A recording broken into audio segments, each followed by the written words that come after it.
Hello everyone, कैसे हैं आप सब। स्वागत है आपका एमके क्लासेस में।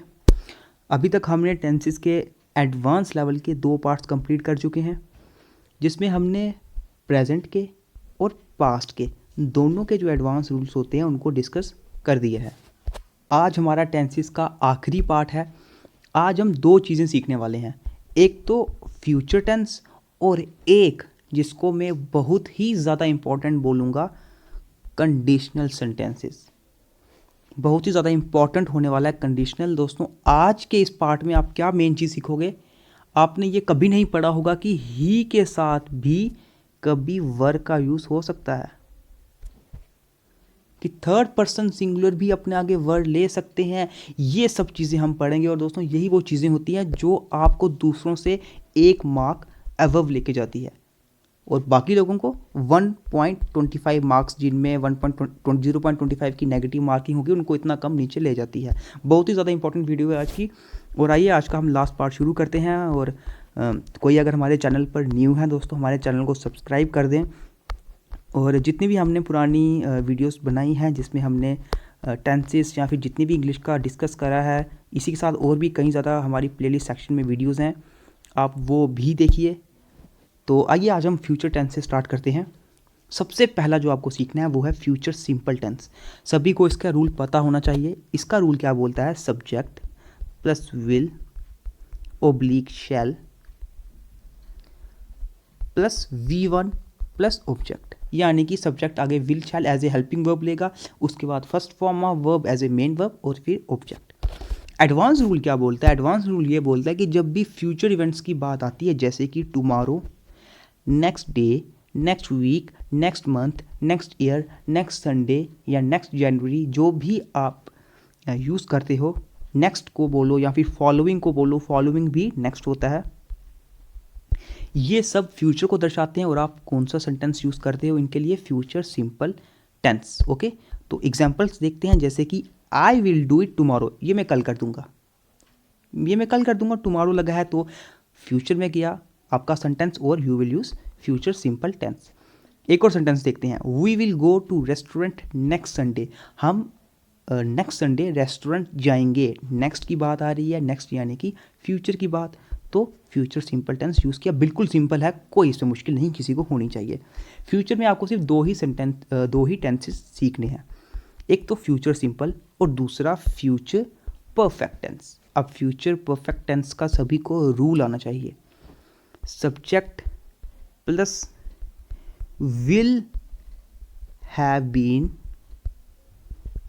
या कभी कभी शैल हैव बीन देखने को भी मिलता है। ओके, और आगे क्या होता है, आगे V3 प्लस ऑब्जेक्ट। ये है सिंपल रूल जो सभी को बेसिक रूल पता होगा।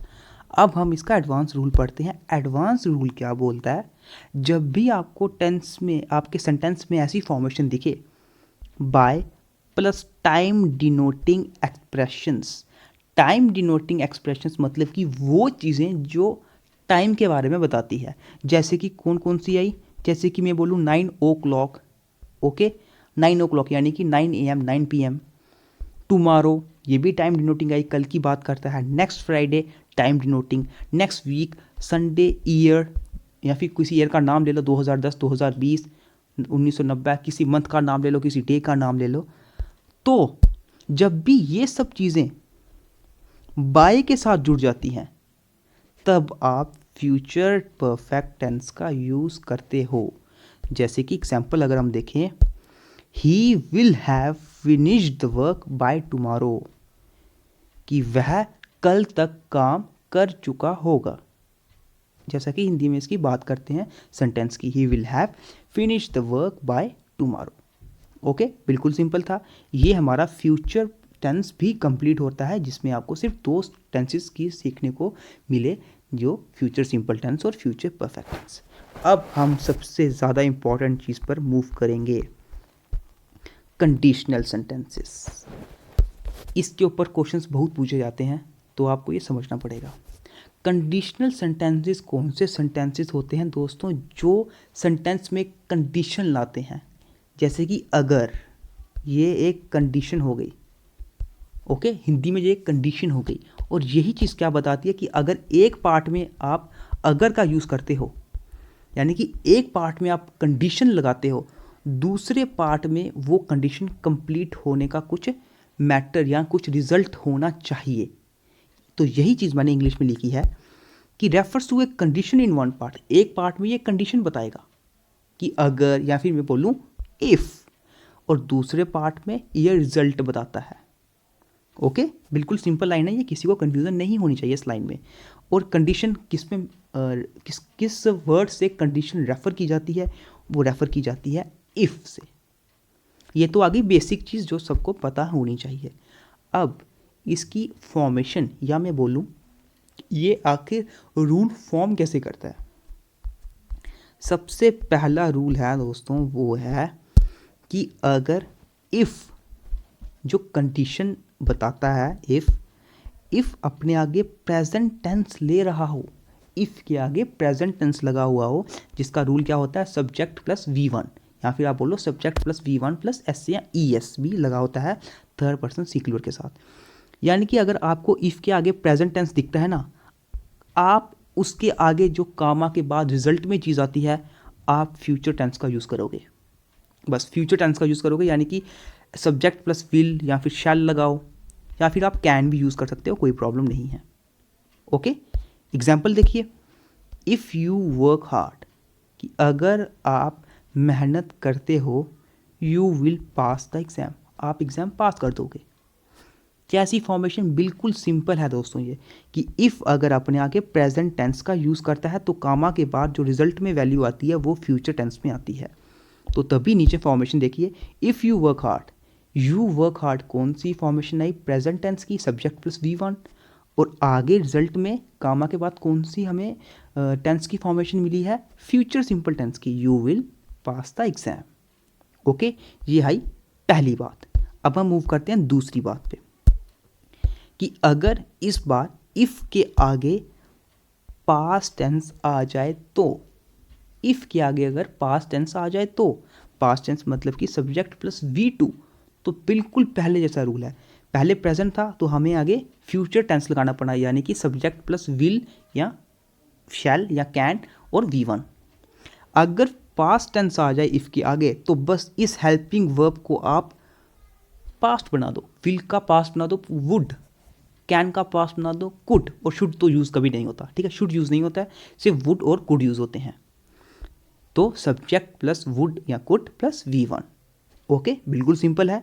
जैसे मैं एग्जांपल बोलूँ, if I went to Jammu, अगर मैं जम्मू जाता, आई वुड सी दी अमर महल, तो मैंने अमर महल देख लिया होता। बिल्कुल सिंपल बोल दोस्तों, देखिए प्रेजेंट टेंस हो तो future tense subject plus will या शैल या कैन प्लस V1। अगर पास्ट टेंस हो तो सब्जेक्ट प्लस वही हेल्पिंग वर्ब को आप पास्ट कर दोगे, वुड या कुड, ओके, प्लस V1। ये दो रूल सबको समझ आए होंगे।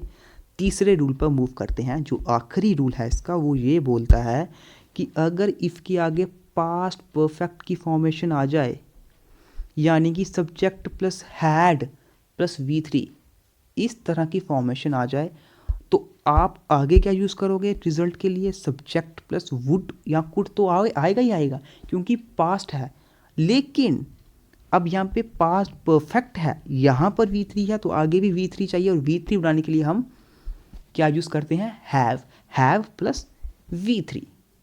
ओके, जैसे कि एग्जांपल बोलूँ अगर मैं, if I had gone to Jammu, अगर मैं जम्मू गया हुआ होता, I would have seen the Hari Palace, तो मैं हरी पैलेस को देख चुका होता। ऐसे बोल रहा है ये सेंटेंस में, ठीक है। तो सेंटेंस की फॉर्मेशन जैसा कि बोला गया हुआ है, अगर इफ़ अपने बाद प्रेजेंट पास्ट परफेक्ट लेता है, if I had gone past perfect, comma के बाद रिजल्ट में क्या है, सब्जेक्ट प्लस वुड या could have plus V3, I would have seen, बिल्कुल वही फॉर्मेशन है, द हरी पैलेस। ये थे 3 बेसिक फॉर्मेशंस जो आपको समझनी, ये आप दिमाग में इसको डाल दो दोस्तों, बहुत ही ज़्यादा इंपॉर्टेंट है, ठीक है। आपको पता होना चाहिए इफ़ के आगे प्रेजेंट टेंस हो तो रिजल्ट क्या बनता है, इफ़ के आगे पास्ट टेंस हो तो रिजल्ट क्या बनता है, और इफ़ के आगे अगर पास्ट परफेक्ट हो तो रिजल्ट क्या बनेगा। ओके, इसके बेसिस पे क्वेश्चंस भी आते हैं। ये आया फर्स्ट रूल। अब हम रूल करते हैं सेकंड की बात, कि कभी अगर सेंटेंस में आपको इमेजिनरी सेंटेंस दिख जाए। इमेजिनरी सेंटेंस क्या होते हैं? जिसमें आप सोचते हो, सोचना यानी कि इमेजिन करते हो। अब जैसे कि मैं बोलूँ कि काश में प्राइम मिनिस्टर होता, तो ये जो आपने काश यूज़ किया, ये जो आपने काश यूज़ किया है, ये चीज़ दर्शाती है इमेजिनेशन। और इमेजिनेशन के लिए ही कुछ वर्ड्स होते हैं, जैसे कि इफ़ यानी कि अगर, एज इफ़, एज दो, wish, would, that, if only, ये सब के सब जो है इमेजिनेशन को दर्शाते हैं। और जब भी ये सेंटेंस में यूज़ किए जाएं, आप ध्यान से सुनना, जब भी आपको ये वर्ड सेंटेंस में दिखें, इसके आगे जो वर्ब आती है ना दोस्तों, वर्ब अगर as a helping verb use की गई होगी, तब सीधे सीधे वर्ड लगता है। आगे अगर इसके आगे वर्ब आती है ना, वर्ब अगर वो as a helping verb use की जाती है, तो सिर्फ और सिर्फ वर्ब का यूज़ होता है और किसी का भी यूज़ नहीं होता है। और अगर ये verb as a main verb use की जाती है, एज ए मेन वर्ब यानी कि क्रिया की फॉर्मेशन में, काम की फॉर्मेशन में यूज़ की जाती है, तब आप सिर्फ और सिर्फ सेकंड फॉर्म ऑफ वर्ब का यूज़ करोगे। ये चीज़ें हैं समझने वाली। और इसी कारण से जो मैं आपको बात बोल रहा था, पहला सेंटेंस देखिए, would that I were a king, कि काश में राजा होता। वुड का इस्तेमाल किया गया है, वुड डैट, तो हमें सेंटेंस में पता चल गया कि वुड डैट है तो इमेजिनेशन की बात करता है। और इमेजिनेशन की बात कर रहा है तो आगे आने वाली वर्ब अगर एज ए हेल्पिंग वर्ब है, जो है वर, और कोई वर्ब तो दिखाई नहीं दे रही आपको यहाँ पर, verb as a helping verb है, तो ये सिर्फ और सिर्फ वर ही रहेगी। यहाँ ना यहाँ पे वाज आ सकता, ना यहाँ पे इज आ सकता, एम, आर, हैज़, हैव, कुछ भी और हेल्पिंग वर्ब नहीं आएगी, सिर्फ और सिर्फ वर आएगी। एक और देखिए, ही वॉक्स, वह ऐसा चलता है, एज इफ, जैसे कि ही वर ए किंग, जैसे कि वह कोई राजा हो, जैसे कि वह कोई राजा हो। अब लोग कहाँ गलती करेंगे, उनको जहाँ पे आ जाएगी फिल इन द ब्लैंक, ही के आगे फिल इन द ब्लैंक आ जाएगी, और सब लोग क्या करेंगे, यहाँ पर वॉज पुट करके आ जाएंगे, क्योंकि ही के साथ तो वर आता नहीं है, ही के साथ तो वर आता ही नहीं हेल्पिंग वर्ब, हमने पढ़ा हुआ टेंस के बेसिक रूल में। वहीं पर उनका मार्क गलत। आपको हमेशा याद रखना है, अगर इमेजिनेशन वाला सेंटेंस फॉर्मेशन बन रही है, एज इफ़ या फिर इनमें से कोई भी यूज़ कर रहा है, कोई भी वर्ड यूज़ हो रहा है, आगे आने वाली हेल्पिंग वर्ब जो है वो सिर्फ और सिर्फ वर रहेगी। और अगर कोई मेन वर्ब हो, अगर कोई मेन वर्ब हो, तो आप उसको सेकंड फॉर्म ऑफ वर्ब में यूज़ कर सकते हैं। ओके, ये था वो रीज़न कि ही के आगे वर क्यों आया। अब हम टेंसेस के आखिरी रूल की तरफ बढ़ेंगे, सिर्फ और सिर्फ इसको रट्टा मारना और कुछ भी नहीं करना है। कभी भी सेंटेंस में it is time, it is high time, it is about time, ये चीज़ें दिख जाएं, आपको आगे सिर्फ और सिर्फ second form of verb use करना है। बिल्कुल सिंपल, रट्टा मारो इस रूल को, बिल्कुल सिंपल रूल है। It is time Manish returned home, it is time Manish returned home, आगे कौन सी फॉर्म ऑफ वर्ब यूज़ हुई है, V2, कि समय हो चुका है, मनीष घर आ जाए। या फिर it is high time you started your study, कि वक्त आ चुका है कि आप अपनी स्टडी स्टार्ट कर लो। तो आप देख सकते हैं कि आगे जो वर्ब यूज़ की गई है, दिस इज़ इन V2 यानी कि सेकंड फॉर्म ऑफ वर्ब की फॉर्मेशन में। ओके, तो दोस्तों ये थे हमारा कंप्लीट टेंसेस एडवांस लेवल। और मैं आपको बोल दूं कि बेसिक लेवल नहीं पढ़ के जाइएगा, वो सिर्फ आपके बेसिक के लिए है, वो भी पढ़िए, मैंने तब भी पहले उसकी बेसिक की वीडियोस बनाई थी। पढ़ना आपको एडवांस लेवल का है। ये होंगे जहाँ से क्वेश्चंस पूछे जाएंगे। अब नेक्स्ट वीडियो में मैं आपको इसके ऊपर क्वेश्चंस लाऊंगा, सिर्फ और सिर्फ एडवांस लेवल पर ही क्वेश्चन लाऊंगा, मैं बेसिक पर क्वेश्चन नहीं लाऊंगा, क्योंकि बेसिक तो हमने क्लास 4 के लिए पढ़ा था। ओके, मुझे उम्मीद है आपको ये सेशन समझ आया होगा पूरा टेंसेस का। और कोई इस चैनल पे न्यू है दोस्तों, हमारे चैनल को सब्सक्राइब कर दीजिए। जल्दी ही हम बाकी सेक्शंस भी स्टार्ट कर देंगे। जैसे कि आपको पता चल रहा है कि कंप्यूटर सेक्शंस हमारे चैनल पर डेली अपलोड होती है, इंग्लिश के सेशन, जनरल अवेयरनेस, इसी के साथ साइंस और करंट अफेयर्स भी आपको पर डे मिलते हैं।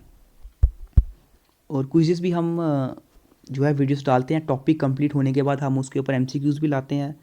तो इसी तरह हमारा जितनी जल्दी हो सके सिलेबस हम कंप्लीट करने की कोशिश करेंगे और मिलते हैं अब आपसे नेक्स्ट वीडियो में, जिसमें हम टेंसेस के ऊपर आपके लिए MCQs लेकर आएंगे।